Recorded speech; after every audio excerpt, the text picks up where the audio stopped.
This is a story about a family on the Lower East Side of Manhattan almost 100 years ago. In this story, you are transported to a time and place where every street corner buzzes with potential, and every voice can be a catalyst for change. We're talking to author Gail Lehrman about her novel, Across Seward Park, on this Desideratum.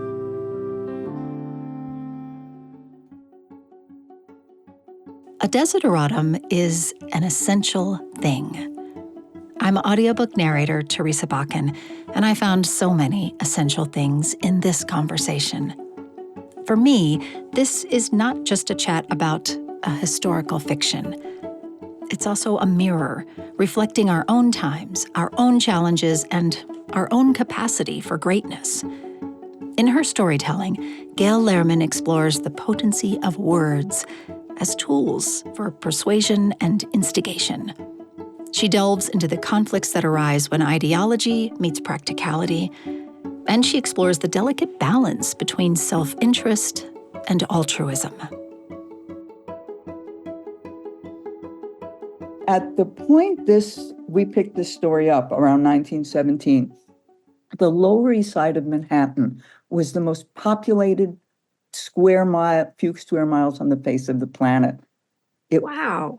It had a population of sometimes 800 people per acre. With the influx of immigration at the turn of the 20th century. So it was crowded, it was noisy. People slept in shifts in some of these tenements, and they were working, but it was also so full of life and so full of energy, political energy, social energy, economic energy. So it was a wonderful place to write about because it was so alive. Yes, that's a great description, because I do think you feel as you're reading this vibrancy that you just described, this how alive it is in what feels like great poverty. Actually, there's a lack, there's just a not enough, and the level of work and crowding is vibrant but desperate in some ways, right? Oh, absolutely. People came in great poverty, and they lived the exploitation of the labor pool was rampant, and putting the pressure of economic exploitation upon them then made a kind of boiling up of change. Yeah. It created the kind of garden for change because of both the crowding and the exploitation, and also the expectations that people had come. America was paved with gold. The streets are paved with gold. Yes. Yes, the dream. The dream, the American dream. The dream percolates up through all of that pressure. And also many of the this is a Jewish family. I'm writing about Jewish immigrants, although they were Italian. It's the whole of Eastern Europe.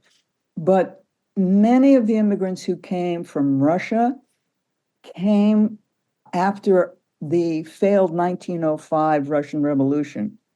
So they brought with them an ideology of change that they then introduced into this new environment, and it took root here. Yes, there was fertile ground for it here. That's right. And in effect, everything that we think of as FDR's New Deal, all of the Social Security, unemployment insurance, that all started with these people and these unionizers in that neighborhood. Yes. Really, even today, we feel the shape of that in our society today. Yeah, Absolutely. That's fascinating.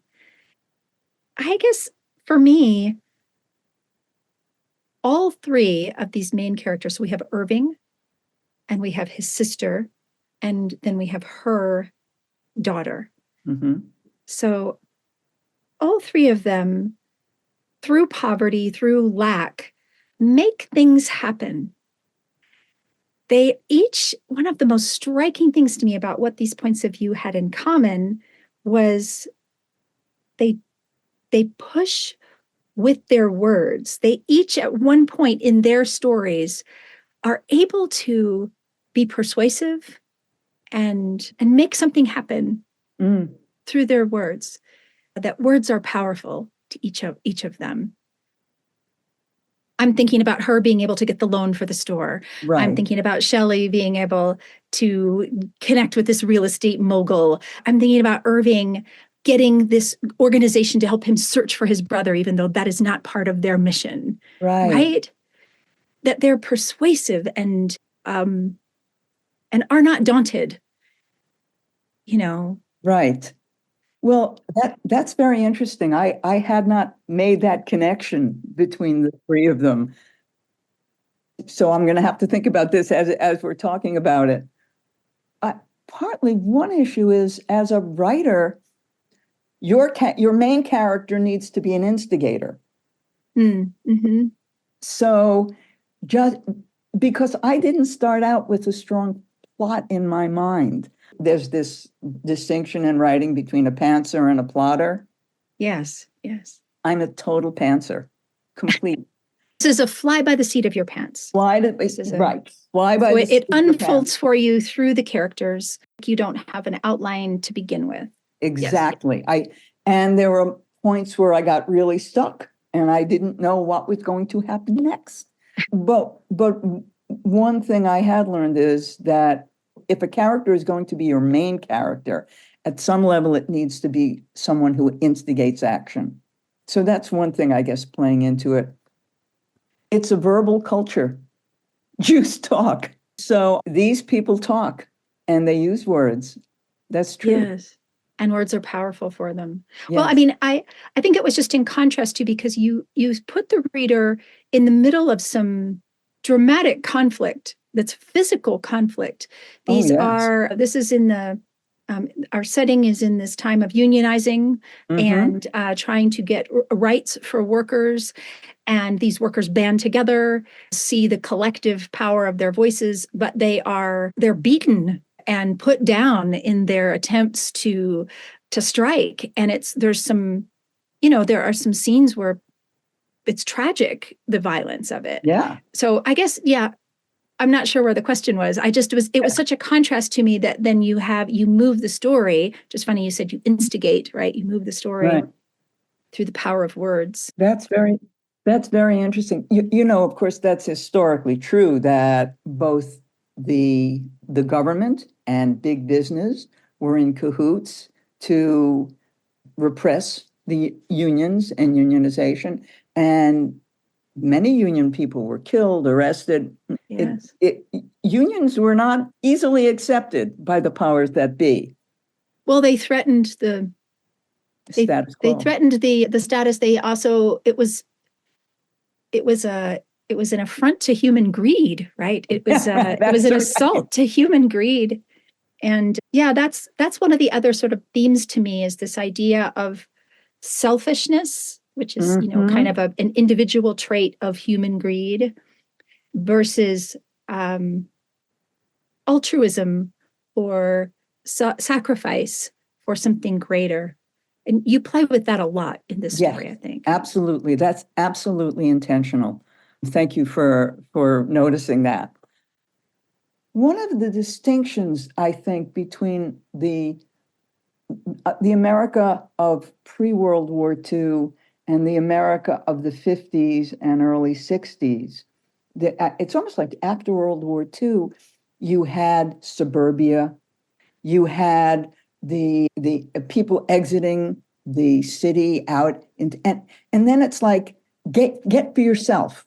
There was, I'm going to do for me. Yes. Which is a very different ethos from the 30s, and especially the 1930s in the Depression, when people were coming together to help themselves and support each other through this terrible time. And I also think often in difficult times, people have to make a decision about especially people coming out of poverty, especially people struggling for a new life. You have to decide how much is about you and how much you're part of a community. I mean, I think that's the conflict between Leo and Miriam, certainly. Yes, you see Miriam struggling with that. You give us Miriam's character is altruistic. She does for her family unselfishly. You see how she has impacted Irving's life in such a positive way, and her commitment to family. That's a good spot to pause and listen to a little of the story from Miriam's point of view. This is the part of the story where Miriam realizes a dream. She opens her own women's clothing store with a small apartment above it to live in. This is from Across Seward Park, written by Gail Lehrman, read by me.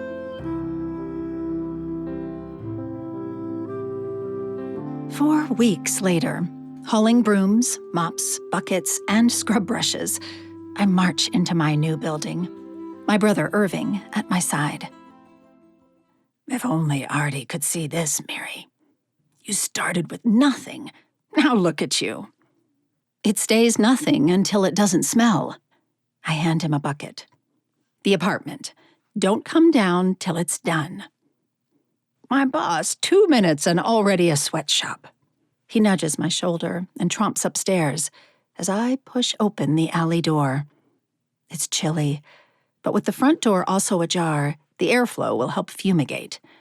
I'm in my apron, sweeping and picturing the place crawling with customers, when in traipses my husband, a tool bag hanging off his arm. I told them at the union hall I had to go help my wife become a capitalist. He's so cocky and proud of himself, I can't resist. And they didn't denounce you as a traitor? Out comes his big Leo grin. I assured them that if you get more than one employee, I'll organize a union. He drops his tools and rubs his hands together. So, where do we start? 12 years we're married. I never knew Leo the garment cutter is also Leo the carpenter. He says it's the same idea, only wood instead of fabric. Soon, instead of pickles, the place smells of sawdust and fresh wood. He brings volunteers from among his comrades. They do it all. Sturdy shelves on all the walls, 3 rows of square display tables, wood and curtains for a fitting booth, and a gorgeous oak counter in the back where will sit my shiny new brass cash register. A few days later, a workman hauls in 2 mannequins with a note attached. Use these in your window. I'll get my money back faster. Harry. Leo, busy shellacking the counter, takes one look and dubs the dummies Carla and Frida. After Karl Marx and Friedrich Engels. So, when you're a rich tycoon, you'll remember where wealth really comes from. The night before we open, I make a brisket and Zimmus, our first meal in the new apartment. Irving brings the gift of a bottle of schnapps, which Leo happily cracks open. He raises his glass. To my brilliant wife, may she be the first person in the world to get rich without exploiting the poor. L'chaim. Irving tosses back his shot, and they're off. They toast Pickles and Jake Feigenbaum's stupidity. They toast the comrade carpenters. They toast Carla and Frida. They toast the lucky customers to come. I don't go in for tippling, but they both insist this is a special occasion. With each of their shots, I take a sip. By the time Irving pours the end of the bottle, I'm feeling silly. So when Leo commands, I make the final toast, standing, glass in hand. To the future. At last, we know where we're going.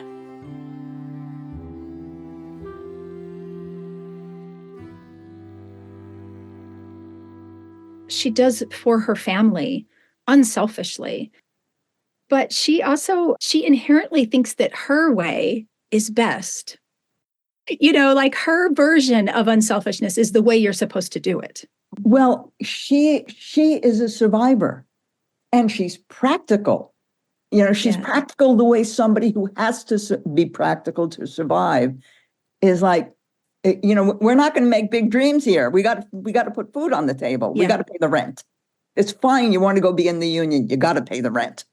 So her spin on how you relate to the larger issues is grounded differently than Leo's. Because Leo is a man of ideology. Leo is a man of belief for all. And there's, especially when there's not enough to go around, that can make for quite a conflict. It's interesting that you marry them because there are echoes of what he does and what she does, her at this family level and him at this grander level. They are a good match. They are. They really are. Even though the conflict that happens. They absolutely, they're both so strong characters. They deserve each other. They can handle each other.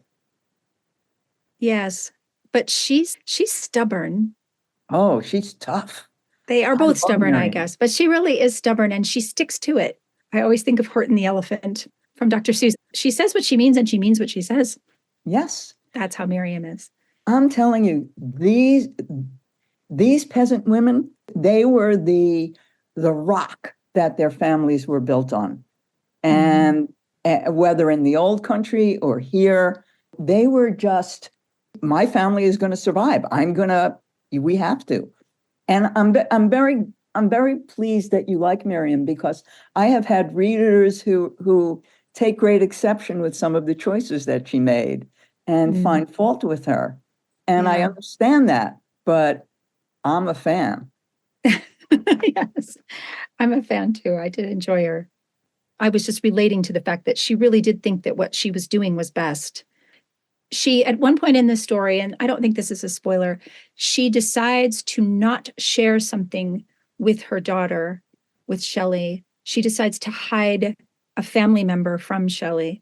And I could feel that you wrote Miriam's intention to protect Shelley. Yes. So this was not out of some sort of humiliation or embarrassment about this family member. It was as a form of protection, what she wanted for her daughter to experience, right?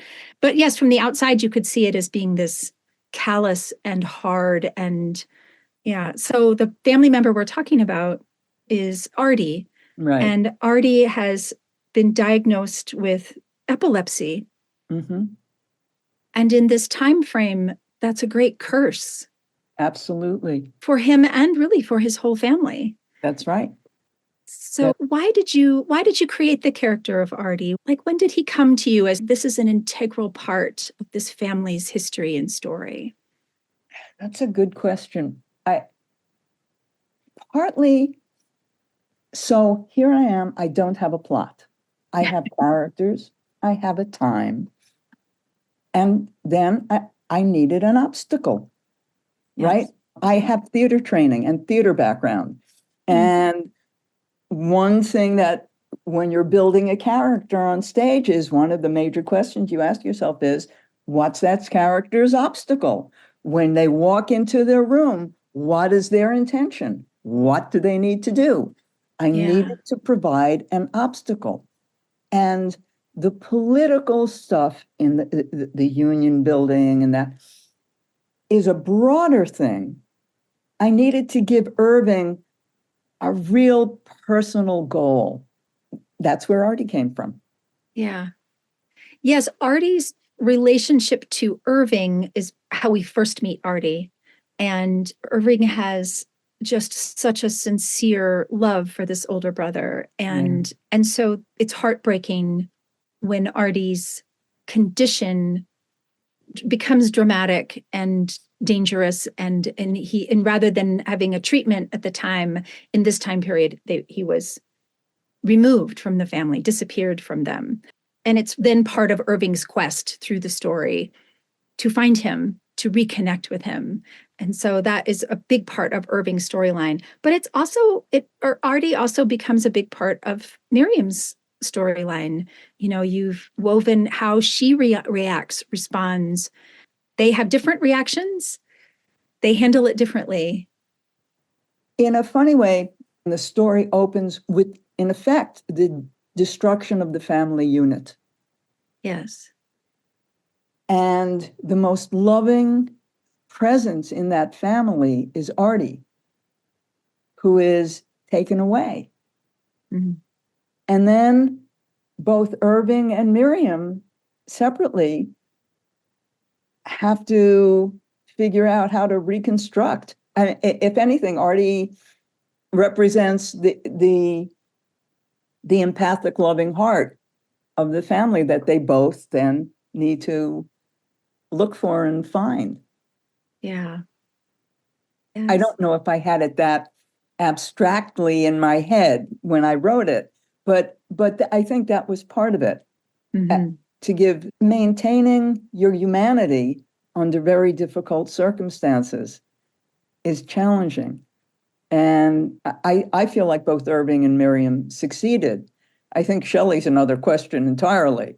Yes. But yes, you do leave us. Shelley is our current generation as the book is ending, really. Miriam and Irving are fading into history, and Shelley is forward facing we're in the 60s. And I thought that you very purposefully left that not unresolved, but not neat and tidy either. right. Because that's how family is, right? I wasn't dissatisfied with the way where you picked your ending spot, but Good. I love too that your characters could keep going in my mind. Good. I'm pleased to hear that. Yes. I mean, Shelley is, to me, both Shelley and Miriam are strong women. Yes. Who are capable of having a goal and going for it. Also, I was playing around with, I'm old enough to have lived through the 1950s and to have been a child in the 1950s. And it was a colder time in a funny way. It was people were more individualized. And so Shelley is also a woman of that time. And feminism hadn't kicked in the early 1960s and in the 50s when she grew up. So there's a little bit of that element playing in it too. Yes, she personifies what you mentioned earlier about this sort of disintegration or dispelling of the collective inner city mechanism of we're all in this together to some degree, right, to this everybody's in it for their own. And she sort of personifies that suburbanification maybe of our community. She is looking for how to improve her life, how to get her dream, her version of the American dream, right, which looks different than Miriam's. Yes. And each generation does, right? Absolutely. It's a very common first generation, second generation thing that happens. Yeah, I guess I see the suburbs, the little nuclear family in their own little nuclear house as very, very different from, imagine 800 people per acre. There's a gain and there's a loss. And I very much wanted, that was actually what I was interested in, was it's so easy to look back on the poverty and on the exploitation and say, oh, good, my family moved up from it. Look, now I've got my own home and we're prosperous. Yes. But something was also lost. Mm-hmm. And I think that I was playing around with that a lot. Yes, that's a great way to describe it, because I do think there's a richness. It was one of the first things you said about this story. There's a vibrancy and a richness. You said earlier, like there's the larger picture, and then there's this, you bring us into a family and you show us their conflict, their challenge, how they deal with it. But you are always seeding it within this larger picture of collectively we are stronger. Yes. And that while we are taking care of ourselves, removing blinders enough to see what we're all striving for, where we have common ground with people, is really powerful, right? Yeah. Yeah. And historically it had great effect. As I said earlier, the whole of what we call of FDR's New Deal, the whole of the social safety net came from those people and their demands and their work, and they're not giving up, even in the face of great opposition. Yes, that's a great point. I think the other thing for me is that there are moments in this that are very hopeless and dire. These people do try to collectively raise up their voices, and then they're just squashed and unsuccessful, and their sacrifice seems for naught. And it's difficult to not become hopeless. And yet this is historical fiction in that we know from our vantage point today that they were successful.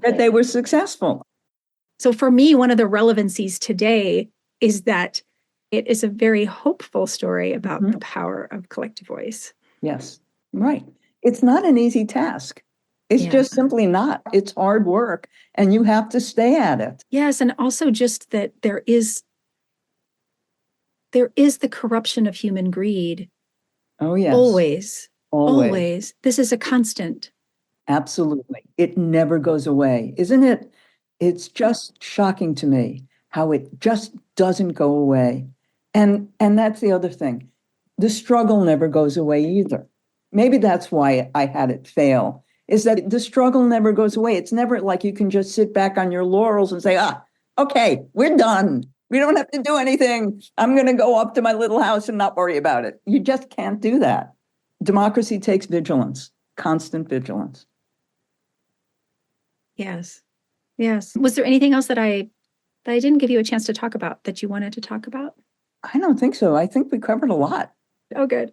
Okay, well then you'll know the last question I like to ask is connected to the title of the podcast, which is about essential things.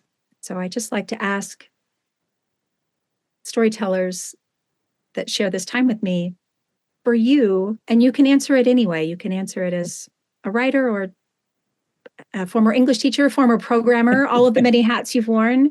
Right. For you, what do you think is most essential? Community. Community.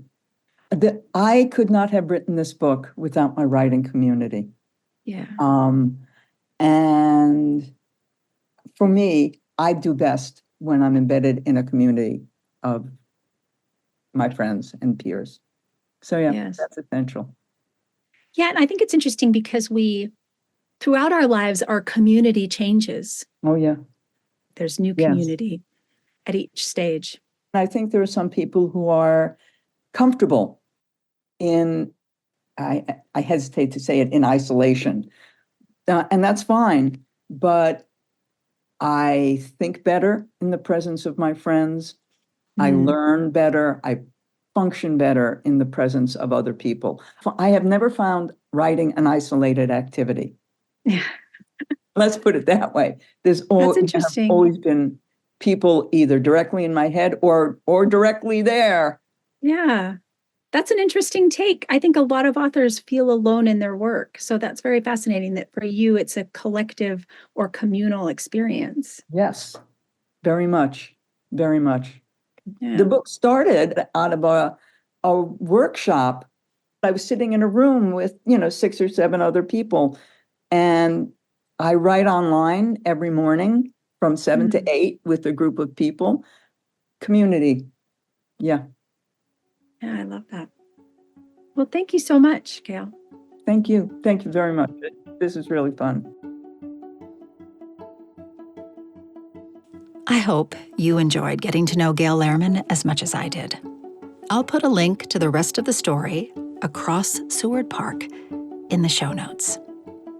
Thanks for listening.